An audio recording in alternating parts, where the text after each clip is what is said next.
So you have such an awesome story with how it started. Even as like a young girl and growing up, I would see these little problems. I had like $1,010. Found myself single, 3 little babies, bankruptcy, car repoed, living in a small apartment, sharing rooms with kids.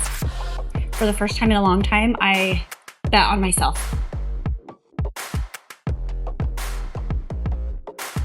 Welcome, everybody. My name is Dan Rogers with BizKin. I have Lauren Peterson here, inventor and creator of the Pony Pick. Today, we are going to be interviewing her and hearing about her story and everything that she has gone through to get to where she is right now. Kind of the ups and the downs and the insights that she has that she's willing to share with us so that we can understand kind of her prowess in a sense. So, Lauren, thank you for doing this interview. Yeah. This is our first interview, and I wanted to ask you kind of a little bit about your journey. And we were in the Goldman Sachs program together, and she gave a presentation that literally brought the whole room to tears. And she said she didn't prepare for it, and that's what I'm hoping we can recreate here because her story is really awesome. So, Lauren, if you don't mind, tell me a little bit about your story. Yes, of course. Well, and Dan, first of all, I have a question for you. Mm-hmm. Do I need to be looking at you or the camera?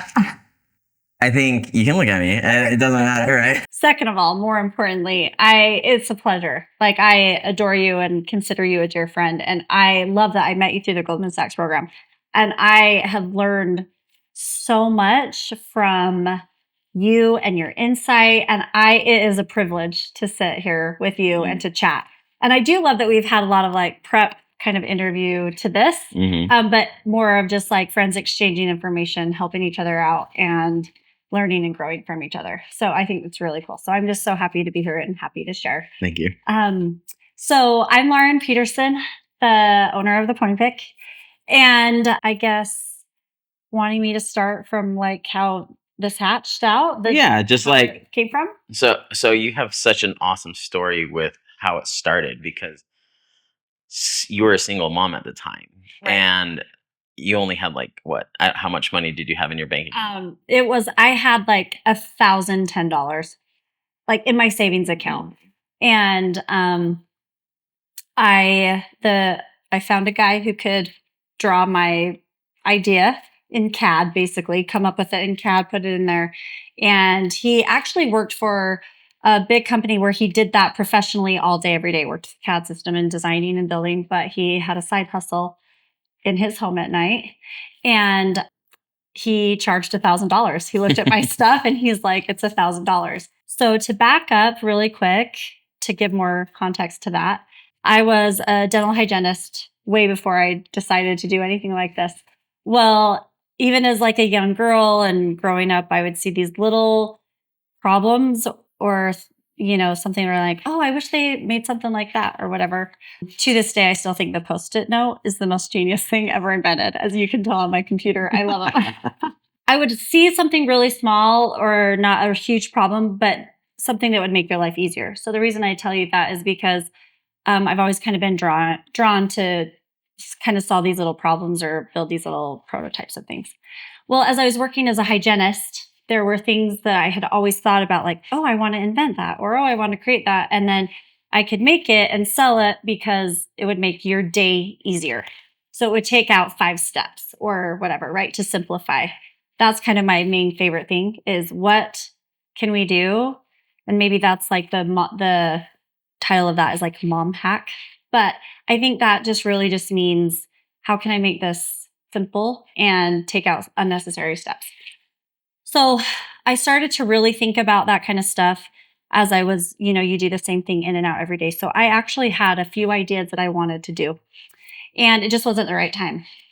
Well, we all know life is funny, right? And trials come and go and things get hard. And I ended up finding myself as a single mom.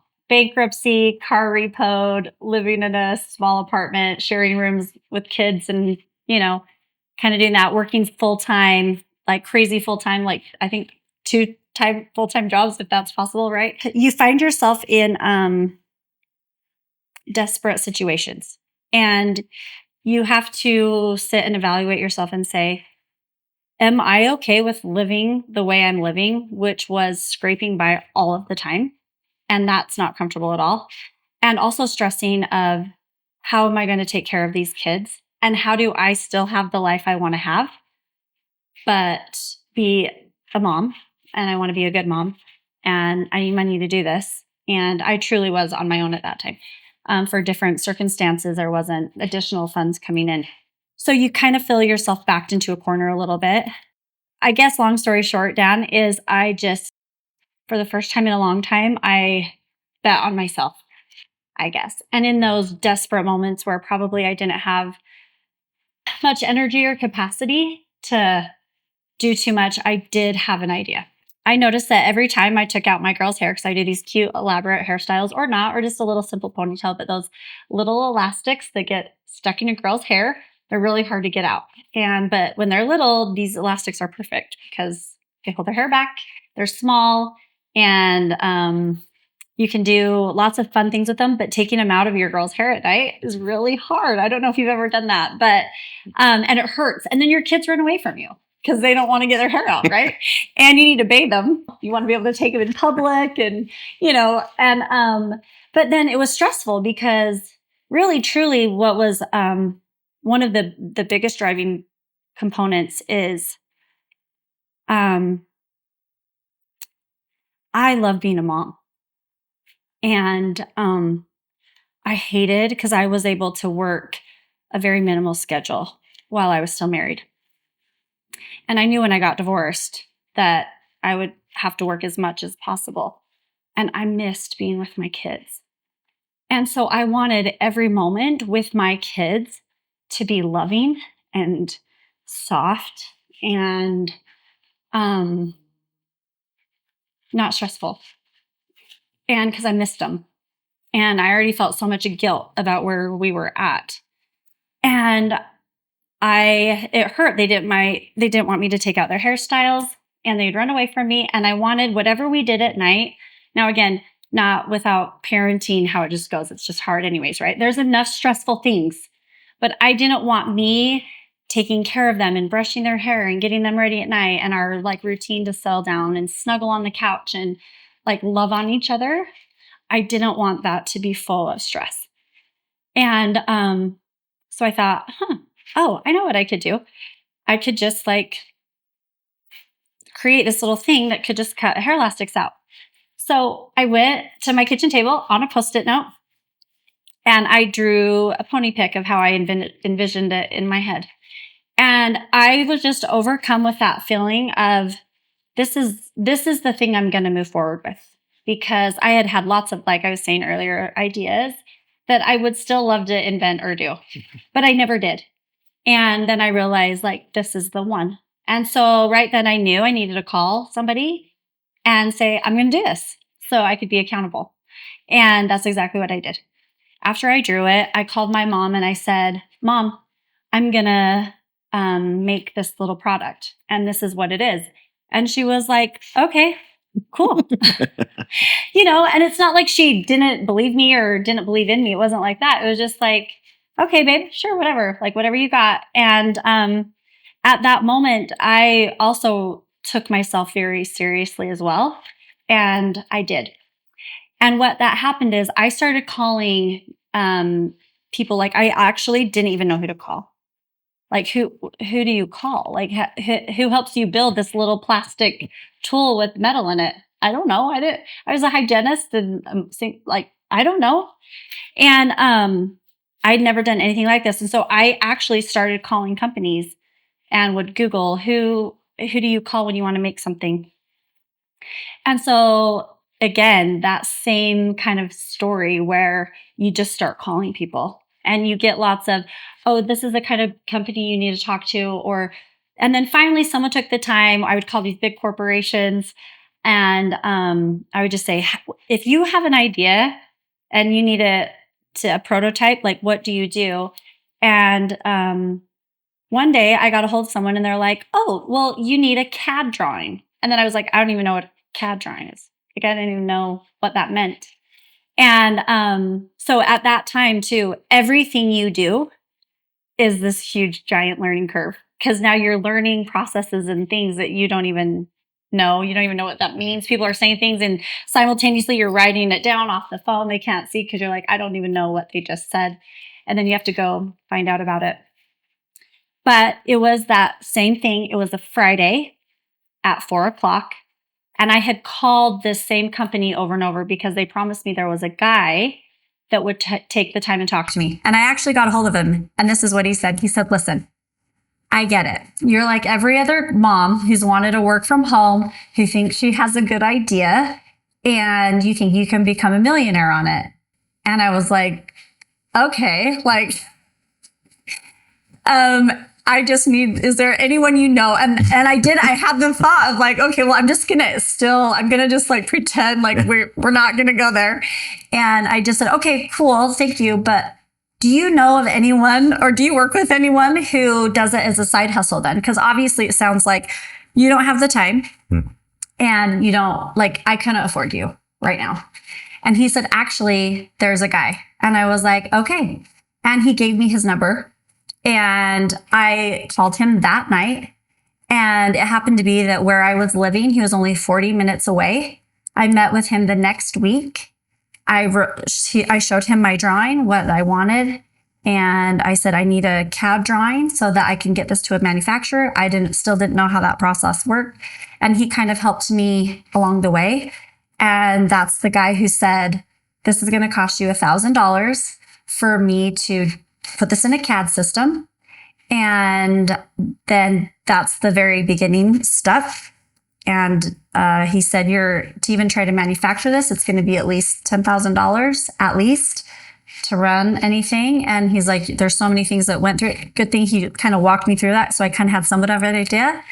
And his name was Gonzalo. And he was so kind and nice. And I met with him. He saw the vision. He put it in a CAD system. And next thing I know, I had this drawing. And I just took the next step. Sorry, that was a really long answer. No, that's a great answer. So yeah. Well, that's what I'm saying. Like, those are the things that people want to know about. Like, you said something in there that caught my ear when you're saying, I just started to take myself more seriously. And that's something that I myself have realized that you have to do when you want to grow. You actually have to take it more seriously to be like, I am ready to grow. I'll take it more seriously instead of making up excuses and kind of just being a victim sometimes. Like, we all do that. But it's really interesting to hear you switched your mindset, said, I don't care. If Right. this isn't an option, I'm going to take myself seriously. I'm going to believe in myself. So then when you got to that next step, how'd you get the funds for the actual product?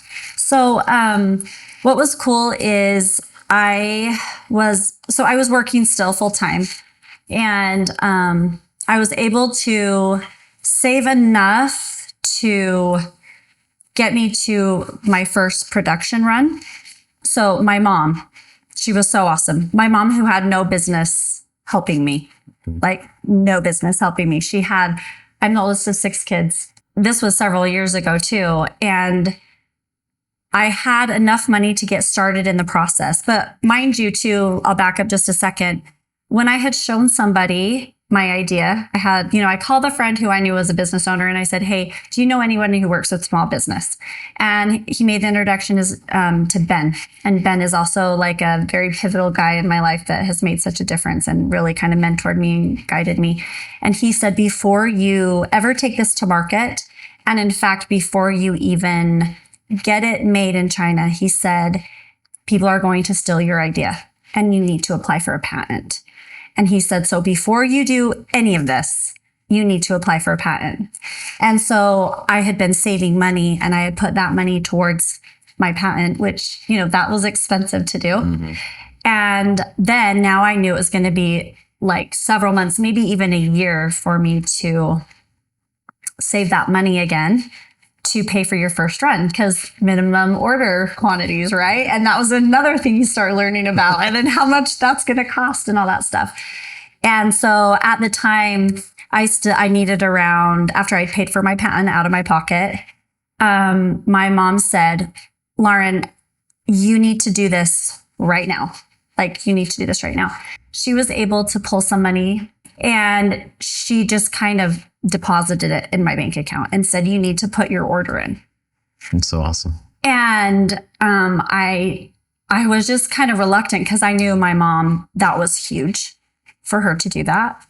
And probably at the time, the only person who really believed that I had it in me. And it's like no one's fault, right? No one's not trying to. But like, you could feel it. Like, my mom knew. She's like, I know you're gonna do this and you're gonna be successful at it. And so she just said, I need you to meet me at this time. And she handed it to me, and I went and deposited the money because I think I cried and sobbed actually in front of the teller. But like, because I was so happy, but so scared, because now I'm like, my mom, who has no business giving me this money, she could use it herself, is giving it to me. And so now it's like, this must happen. This must be successful. And I am very excited to say I was able to pay her back very quickly once I got my product here, after it was manufactured and made. And that felt amazing to get her paid back, because she had like sacrificed so much to give that. Or I also could see so many spots in her life where she could use that. And when I was at a point in my life where, if you've ever been divorced or, had a big loss in your life, everyone has on some level. It can be a really lonely place. And when people kind of see your life in kind of a disarray, right, and you're going through a little bit of chaos, I understand why that's a hard thing to like have people give so much to a situation like that. And so it was very, very special. And even more special when I was able to pay her back. And so that was really, really awesome. And now, would I still have been able to do it? Sure. I would have just had to save longer, just like I had done for the first, my CAD drawing, and then for my patent. And then I would have. And my mom helped me fast track that 6 months earlier to give me that. And since then I funded my business in the early stages while still working full-time as a dental hygienist.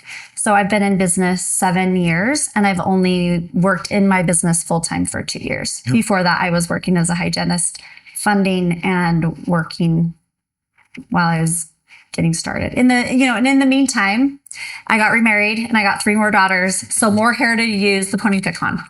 So I had lots of hair going on. When you heard your mom say, I'm going to front you this money, like,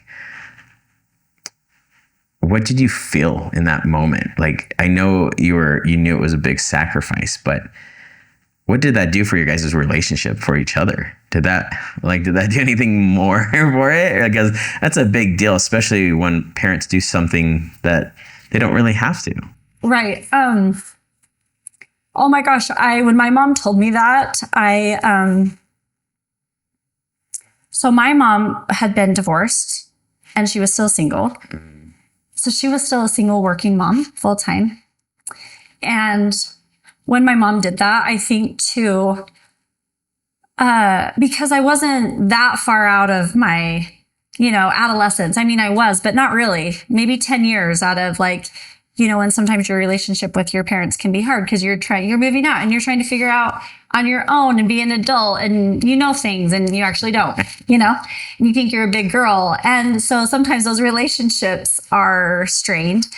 And, but at the end of the day, don't you just want to make your parents proud? Like for me, all I've ever wanted is to have my parents be proud of me. And so when,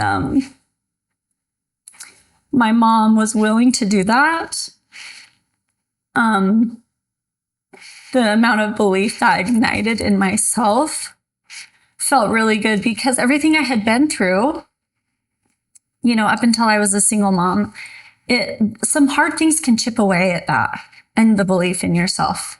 Oh, yeah. And you get worn out. And it felt really good to have someone think I was capable of doing anything, worth doing. And My mom, about a year later, it's one of my most favorite quotes, and it is from Glinda the Good Witch. And I loved The Wizard of Oz. That was my favorite show growing up, and I had the whole thing memorized. My mom would tell me that. I don't remember it actually. So, I mean, some of it. And there's a part where she says, "You had the power all along." And my mom texted me that quote from that movie like a year after I had paid her back, because I'd called her and I was stressed out and things weren't going the way I wanted and I wasn't making the money as fast as I wanted to. And not only did she believe in me the first time and lend me the money to get going totally, she would do these little things along the way to help remind me that it's always been there. And I've always believed in you, whether you knew it or not. And it's amazing how the love and belief from one person can be the difference. Mm. And I think, too, that's part of, again, it ties back into creating the pony pick, is because I want my kids to know that. Like, without a shadow of a doubt, even when I'm irritated and I'm mad, or they do kid things and we're all grumpy and we're all tired and we're all doing the best we can. But like, to have my belief in them and my love for them not ever be a doubt in their mind will be my greatest accomplishment. Yeah, that's awesome. And not only that, but your kids can look at their mom and say, look what mom has done. Like, look what she's built. She's an inventor. She's a fighter. She does all these amazing things. And who knows what strength that is giving them for future hardships or future trials that they're going to have to go through. Right. Just kind of like what your mom did for you. And like, especially if your mom was going through almost the same thing. Right. And so, whoa, that's an amazing story. That's even better than what we got at the Goldman Sachs program. Yeah, there's not enough time, right? Dude, well, that is amazing. And so we had this conversation about helping others and staying on this topic of like, you were saying one day, I hope I can help others. And you just barely told me a story about someone you helped that actually is now a business owner and they're doing awesome because they came to you. So tell me a little bit more about that, if you can. To be honest, Dan, taking credit for any of that feels strange, right? Because... Well, not even taking credit. We'll just say guided a little bit. Sure. Let's just say, we'll do soft. Willing to listen to me. Yeah, willing to listen, right? Because I mean, there you go. But I think too, like that's just like very, because people are so awesome and they're capable of so many cool things, right? And I mean, this could go down a whole other rabbit hole. But like the belief in yourself versus the belief you have for others, to me in my life has not been equally the same. And so for me to be your cheerleader or your hype girl, oh my gosh, I can't think of a better job. Like, is there anything more cool than hyping up people you care about? I don't think so. True. Like, and if you came to me and you were like, hey, Lauren, I don't know how to do this, or I had a really bad day, or I'm sad, or, I don't think guys normally come say my feelings or whatever. I don't know, but like, us girls do, or whatever it is we could do to help someone out. I can't imagine like a cooler thing to do. Like what an honor, to be honest, that when someone is hurting or struggling or whatever they're going through, they choose to come to me. I don't know if there's a better compliment than someone feeling like they could trust to have a conversation about a really hard thing. Mm-hmm. And so to me, just like that whole space, I know that sounds funny, but like it's very special. And so in the beginning, as a business owner, you know nothing. I have no business being in business. Like I was a hygienist, a mom. I don't know. I didn't have any business background. I could still have to ask my husband how to time stuff when I'm figuring out, like, because just that's not how yeah, that wasn't but I always wanted to do things right. But as in like going in with like a degree or background and anything business, zero. Yeah. So in the beginning, the reason I'm telling you this is I had to ask for a lot of people for a lot of help.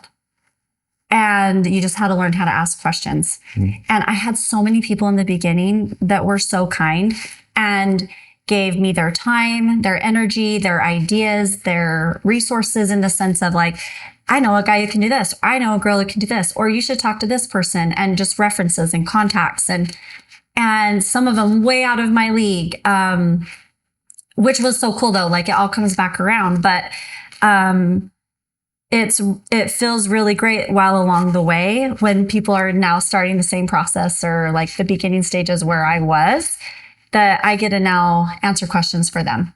But I think my favorite thing is to encourage them to do it and that they can do it and that there's so much room for everyone and that I'm repeating this, but there's enough for everybody. Even if you are the same type of a product, there's enough, right? Like, and so I get it. It's actually really exciting because when I can get excited for you and your product or your business, it reignites excitement for me and mine. And then you remember why you do, because you can get in the weeds about everything.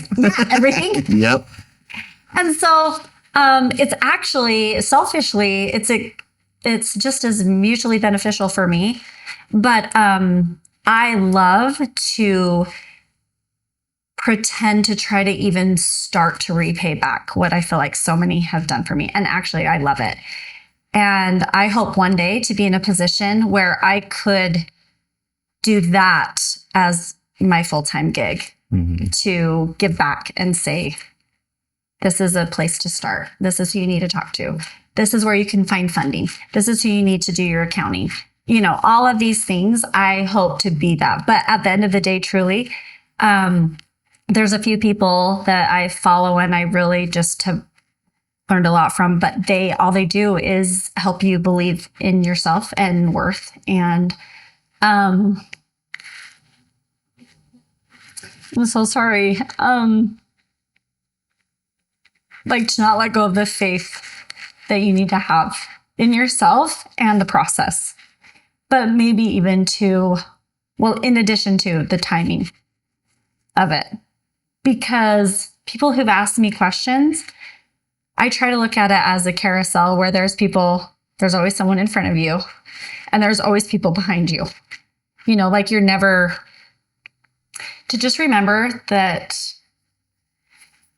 there's always something else to learn and there's always growth from where you've been. And but if I could help someone along the way in any way, I couldn't be happier to do it. I love it. I love to help people out. I have noticed the more you're reaching for the people who've done it before, who are in front of you in the sense of they have more experience than you, right? Or they're at a different level in their business or in their life or in their marriage with their children. Because now I'm in your kids are in college phase and it's breaking my heart every day. I miss them so bad. And so like I'm at this new parenting level and now you're like, oh, now I ache and I feel terrible that I wasn't more sympathetic to moms who had kids going off to college because you miss them so bad. So you're always learning, but then also being able to reach back to the people who are now going through what you've been through. And there's just like a lot of power in that. I'm sorry, I'm like trying to get there. Sorry. What's awesome is the more you do it, the more of those people start being drawn to you. Just like if you believe in yourself truly and you're like believing it, even if you're faking it till you make it, more of those people are drawn to you. But when you're feeling, because this has happened to me both ways, several, I feel like it's like this all the time, right? And then if I'm not believing in myself, then I notice like I'm attracting more of that negativity in those people in my life who don't believe in themselves. And then it takes me a second to be like, oh, I don't want that. That's not working for me.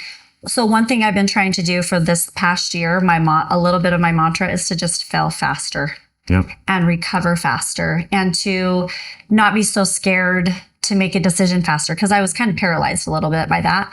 But you can apply that to every aspect of your life, and that feels really good. But helping people to, or I guess maybe sometimes, don't you feel like people just want permission to do that? Because Explain we're that like to me. validated. Like, Yeah, people want to feel they validated. just want like it's okay. Like I had a major fail. I feel totally bummed out. And if you can just kind of like validate them and be like, that does Suck. Yeah. that does suck. It sucks to suck, and we suck right now. But the cool thing is okay, but what are you going to do about it? Yeah, exactly. And what did you learn from it? And having someone who, I'm not saying be rough and aggressive and mean. No. I just mean someone who in a loving way can validate you and hurt with you, feel your pain with you, but then also say, all right, let's get up. And then how do we do? Yeah, move along, you know, shake it off, brush it off, whatever. And because they're not saying ignore it. They're not saying ignore that hurts, or I'm embarrassed, or man, that quarter was the worst. Yeah. But now what did you learn from it so that we don't repeat it, or what is working, and let's keep doing that. So that's actually exciting. So now there's some times where I'm like, oh yeah, I don't like to fall. That's not it. But I have enjoyed looking back of what I've learned. If you had to kind of like give advice to people, to other women entrepreneurs, or just even other entrepreneurs in general, like what would you tell them? Like what would you say to them so that way they can take your knowledge and your experience and sum it up, so that way they can have a little bit more hope? The first thing that comes to my mind is don't stop. So if you're moved to do something, or you feel like you're called to do something, do it, or start. Just start. And then once you do it, just don't stop. Like if you know that's what you're supposed to do, just don't stop. And I would also just, the next thing, maybe this is even more important. I think actually they just have to hold hands the whole way, but is to believe that you can, and that you've had the power all along. Awesome. And that you can. Because the second you let that slip, everything starts to slip. It's how we talk to ourselves. What we're telling ourselves all day long. Speak highly of yourself. Be encouraging of yourself in your mind, because you're the one who talks to you the most all day, every day. And then just don't stop, because you're good. If you don't ever stop, there's the solutions will come, even if they don't come in the time you want or how you want them. The solutions do come, and people come.